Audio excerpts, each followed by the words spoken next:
Welcome to another episode of SEO Science. I'm your host, Richie Billing, and I'm delighted to be joined by Miko. How's it going, Miko? I'm good, yeah. No, we've been busy in the office, getting a few things sorted after that month-long update, or pair of updates, wasn't it? It's still not done, rolling out either. Yeah, I've heard it's still carrying on, isn't it? Yeah. Clearly they've hit some snags along the way with the update. So don't get too comfortable just yet. But we've got an interesting subject today because we were chatting, weren't we, earlier this week about some interesting trends that we've noticed. And one of them, which is going to be the focus of today's episode, is Bing. We've spoken a lot about Bing and its potential, and now it's got ChatGPT. But we never really saw any kind of results. But in the last few weeks and months, things have started to change.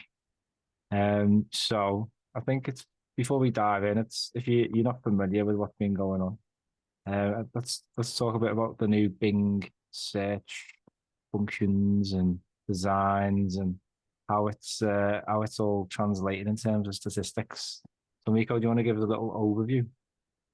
Yeah, so Bing in the past few years, I think in 2021, where they acquired OpenAI, I think it's OpenAI. They then put ChatGPT into the search engine, which they now have renamed to Copilot whenever you want to use it in the actual search to distinguish it from ChatGPT, I assume.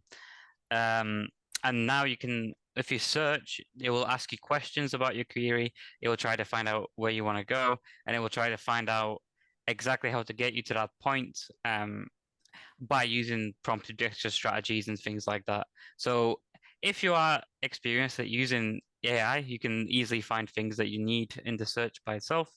And they also recently introduced a new feature called Deep Search, which when you look at the Bing and you look at the top, there's a little magnifying glass, but that is got a cross through it. I think it's like a cross or like a line, and that's the deep search. And what the deep search does is it will bring up all the features of a product, all the support, like extra bits that you might want to know about it in one convenient location. And from a user's perspective, I think it's a lot better of a search engine than Google is by itself right now. Yeah, I agree. Like when you just playing around with it before. And yeah, it is. What struck me is how similar it looks to Google now, Mhm. particularly like the maps. So like Bing Maps is you wouldn't know if you just saw a screenshot, you'd think it was Google. Um, it's amazing really how they've led to that and spending so much money on this and having such a small market share. You'd kind of hope that if you were putting that money in, you'd kind of hope to shift the dial a little bit. I mean, you spent 10 billion just on OpenAI, helping Bing improve. And the statistics have been quite interesting, haven't they, in terms of there's a really good article on Backlinko which summarizes the Bing data.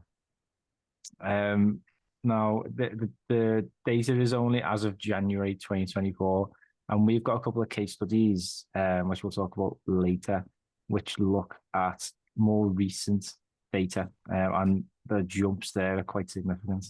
But just looking at the sort of the key statistics, so Bing, in terms of like desktop searches, it's got a market share of about 10.5%. Now, since 2021, that's grown by 63%, which is huge if you think about it. What do you think? I mean, have you been using Bing more? Do you think that's like the user experience that we've been talking about? Do you reckon that's contributed to people using it more? Yeah, and not only that, but one of the things that doesn't really get talked about when reporting on Bing is that consoles, i.e., the Switch and the Xbox One and the previous Xbox versions, obviously all use Bing as the default search engine on their Yeah, consoles because they're integrated as a Microsoft console. Um, so that also contributes to the whole ease of use and like the user experience, which I think is why they made it so like simple and easy to use and like basically so that you could speak to it. Like say if you were rather than typing in anything, you would just vocalizing it. Yeah, I think that has something that has a bit of a better chance of working because it's something that has been integrated in Windows since I think Windows Vista in 2005, like the speech recognition software.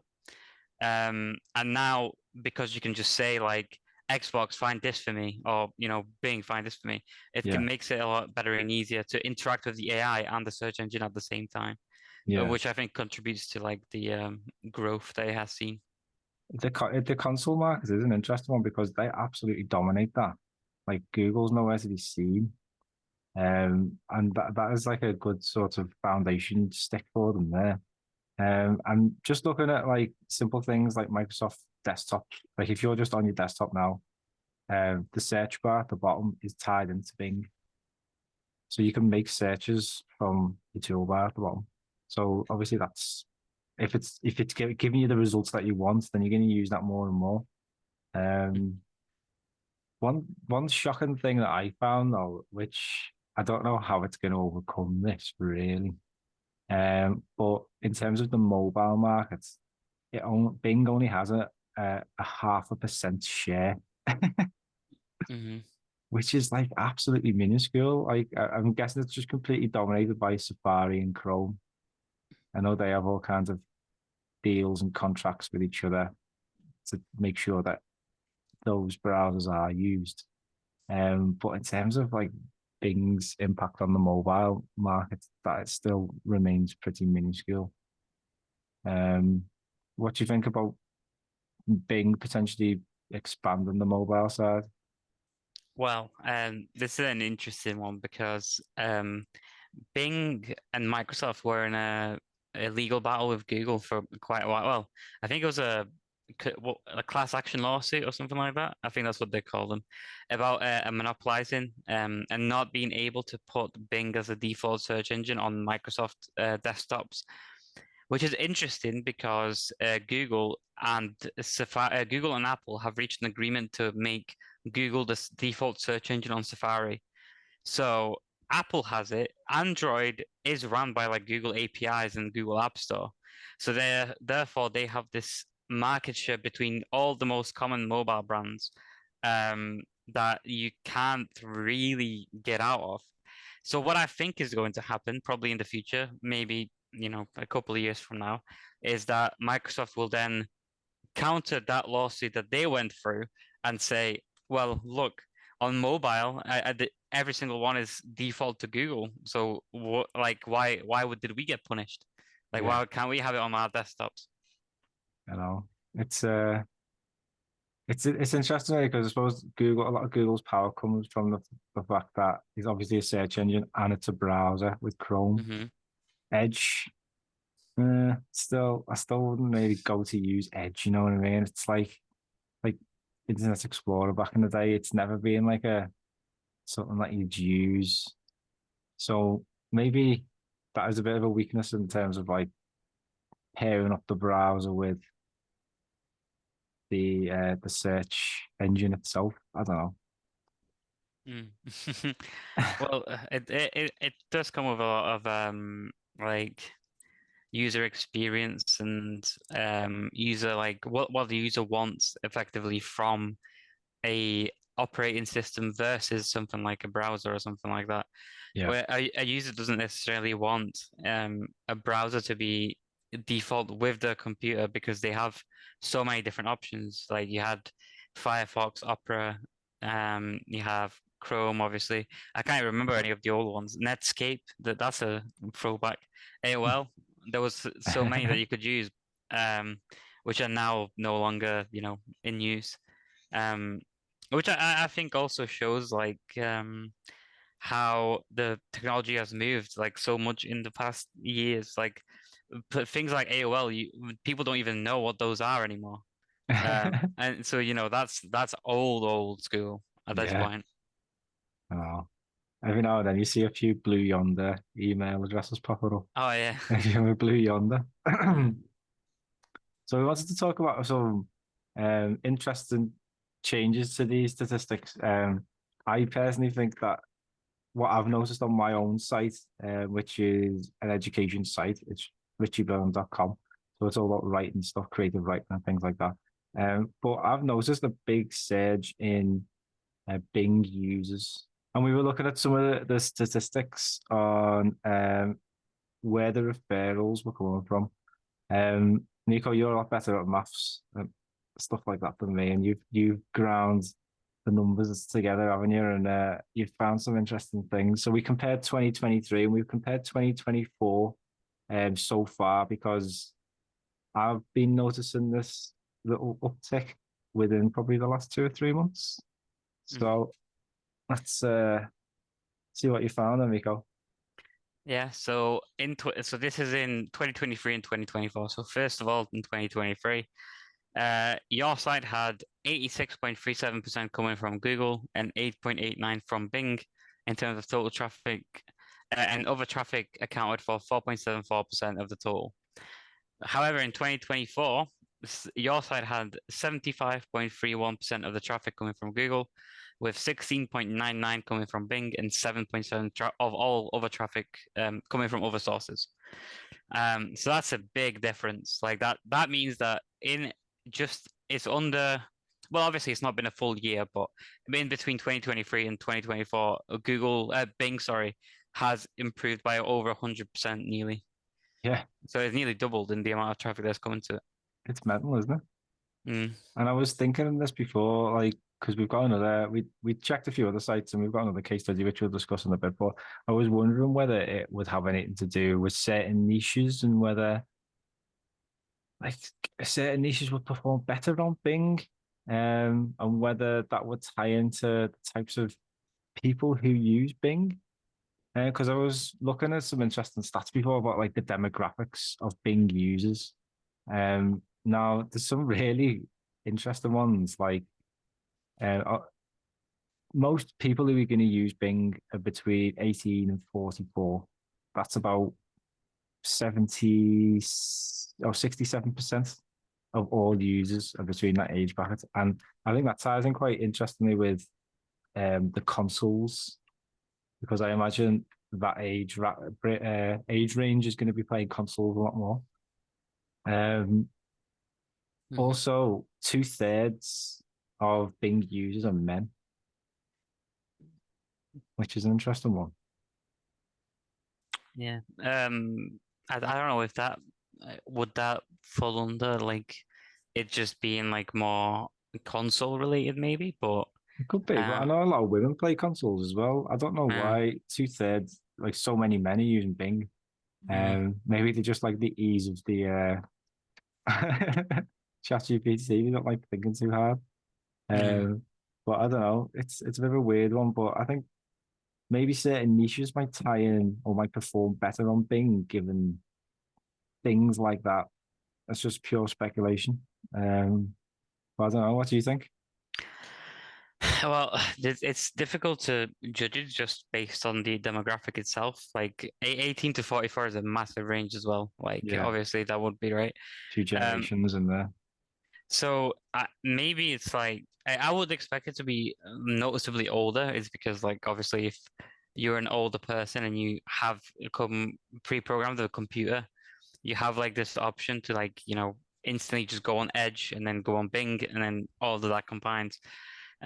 So that makes it easier. But to see it's mainly 18 to 44 is a bit crazy to be honest, because that means, yeah, it has to be mainly console based, I think, like especially the 18 to older bracket. Um, Also something to think about niches now that you bring it up. Maybe the reason your site is performing well is because people are like asking ChatGPT for like prompts, and then Yeah, that like obviously because that's what it's based around, right? So then you have like if someone's looking for like a writing help, let's say, like yeah, Bing might direct them to your website, for example. yeah. And I wonder what, because yeah, yeah, speaking to something almost, you're going to ask more question-based Yeah. keywords. You're not going Hmm. to search like keywords, are you? Like I would do that like on Google sometimes, would just like type a random bunch of, well, not a random bunch of keywords, but keywords that don't make any sense put together. But when you're speaking to a chatbot, you need to articulate a bit more. Mm-hmm. So maybe people are asking more questions, and that's why educational based sites, which are geared towards providing the answers, they might do better. Mm. Mm, I can see that. yeah. So we did another case study, didn't we? And this was just looking at one of our network sites. Mm-hmm. Um, it's yeah, so I think it's quite interesting. Do you want to show us what we found? Yeah, so similarly to the last one, so starting off with 2023, the site had a 84.2% of total traffic coming from Google, with 6.3% coming from Bing and 9.5% of all traffic coming from other sources. Then in 2024, the site too had 82.6% of traffic coming from Google, with 10.4% coming from Bing and 6.93% of traffic coming from other sources. So it lost out some from other sources, but Bing again has moved up to about 75, it had a growth of about 75% between 2023 and 2024 so far. Yeah, Obviously, that number could change, but uh, I think also it might help that a lot of our niches are tend to be informational as well. yeah, So that's also something that you might be asking the chatbot to like, tell you. And then that brings up the websites that we have. yeah. It's really interesting. Like it's for 1 year, and they're big jumps. And I mean, we're saying they're big. Like you might not think 4% is a big jump, but like we're talking like massive volumes per percentage. So if you're able to shift the dial even a little bit, it can make a huge, huge difference. Um, so it remains to be seen, doesn't it? Like how this is going to go. We're seeing a massive trend towards Bing, based on the year so far. We were seeing it all last year as well, especially towards the end of last year. Do you reckon it's going to be worrying for Google now that? I think from what I've heard on SEO Roundtable, a lot of people are not happy with the update. I think a lot of those people did use AI for a lot of the websites, so like maybe experiments and things like that, which is why they've been hit. But that sentiment isn't unwarranted. Like if you're going to lose like your livelihood or whatever based on like a Google update, that's not great. And obviously that it stings. So maybe what people will do as a reaction to that is then SEOs will start trending towards more Bing, like using Bing analytics and like focusing more around how to, optimize for Bing, how to optimize for ChatGPT or the assistant as it calls it. And then you can maybe make some gains through that.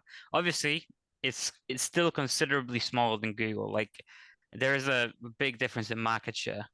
But if you can do it, obviously they can always help. So Yeah, I think now it's starting to reach that 10%. So in case of my website, 20%. That's that's something you can't really ignore anymore. mm, When it was like 3, 4, 5%, fair enough. It's just like everything else. I think you were getting nearly getting more searches from DuckDuckGo, but yeah, it's this is different now, and I think the reason why we want to cover it on today's episode is, I don't know, just I'll get people thinking about the potential. Um, look, just have a little look into it, see what you can do, see if you can implement it as part of your strategy, and I'm sure we're going to cover it again, aren't we? How to do Bing SEO. We're going to do a yeah. few experiments ourselves and share what we learn. Uh, come back next year for when Bing has taken over Google's market share fully. Uh, so that's what the AI people want you to think anyway. So Yeah, who knows? World moves fast. Oh, thanks very much, Miko. Been great chatting with you as always. Thank you very much at home for listening. If you'd like any help with your SEO, you've got any questions or like to get involved, just drop us an email. Our website is below, billymedia.co.uk. Thank you again for listening.